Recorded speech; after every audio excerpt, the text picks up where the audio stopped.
I remember one of the things about Jamaicans is that a lot of Jamaicans don't pronounce their H's. So instead of saying three, as in the number three, they'll say tree. Like 3 plus 2 equals 5. Okay, so and instead of saying high school, they'd say I school. So Keith would pick on me and he would go, oh, what's that? You went to high school? What are you, like an optometrist?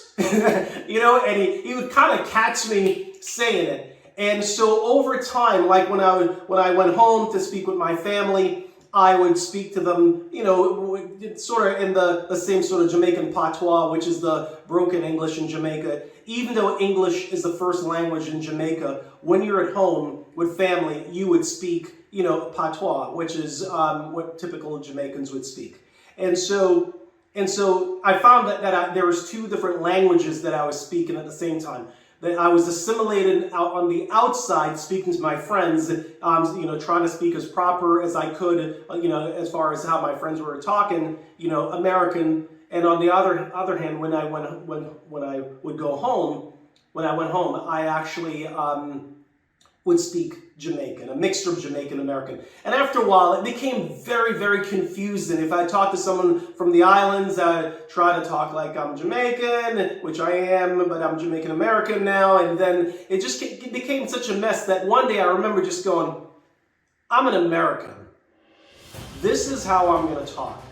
I am not going to try to go back and forth between the two because it's too confusing. So from now on, I'm an American, I'm going to start to speak like an American, I'm going to dress like American, and I'm going to assimilate into the culture. And that's how I actually just decide to make the shift. So even if I'm around Jamaicans, I still talk the way that I do, and I find it to be much more comfortable instead of trying to jump all over the place. So that's how I actually lost my accent, by the way.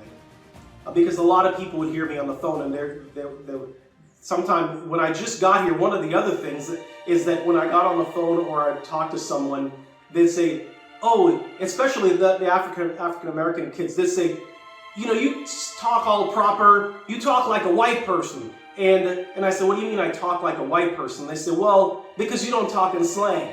And I said, well, black people talk, where I'm from, black people talk proper. They don't always say, yo man, what up, what you doing? You know, I'm like, you know, and for a while it was making me feel very, very uncomfortable because it was always, for a long time, it was associated, that speaking proper was associated with being white.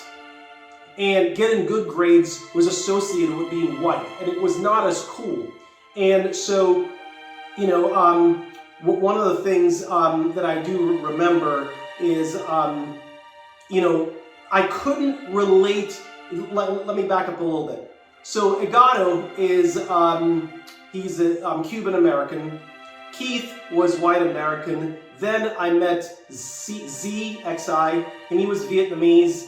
And then there was a couple other kids, I think, like Julio and a number of other kids. And so what happened over a period of time is that most of the people that I met, the kids that I met, I didn't even realize it was happening. Most of them were either Hispanic or white at the time, or Asian.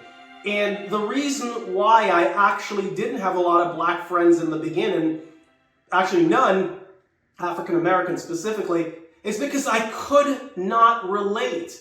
I couldn't break through. The African American kids were very cool from their perspective, and their fashion was, you know, because after a while, I'd come to terms after going through middle school that my fashion was not cool anymore. I got the point. But I couldn't quite figure out how to dress cool or act cool like the African Americans, because they had a different language where I know as an African American, you may not realize this, but African Americans speak a complete different cultural language, the way they communicate with each other. Their slangs are different. If you're from a foreign country and you come here, their slangs are different. Their dress is different. Their mannerisms are different. Their jokes are different. What their interests are different. And so from that perspective, it was very, very difficult for me to figure out the riddle of how to fit in with these cool guys. And every time I tried, I really couldn't get anywhere and couldn't make friends because I couldn't figure out the rhythm. So what happened is that as I'm going to the boys club very often. I'm playing pool and I'm getting good at it. I'm meeting more and more friends along the way. And that's one of the things that I realize is that if you want to make a lot of friends and you want to influence a lot of people and you want to become a little bit of a leader, then the more you practice something, the better you become and the more people will look towards you for leadership. And I remember I played pool so often that I ended up beating just about everyone in the boys club, except for this one kid. His name was Arturo. And from what I understand, Arturo grew up in his house with a pool table. And that bastard, I could never beat him. I never beat him. I literally got a pool trophy when at some point down the road where I played pool for the entire community, and I won I think for the district. It was like, maybe half of the state or something like that, or regional or something like that, and I won, and I still have the trophy. But I simply could not beat Arturo.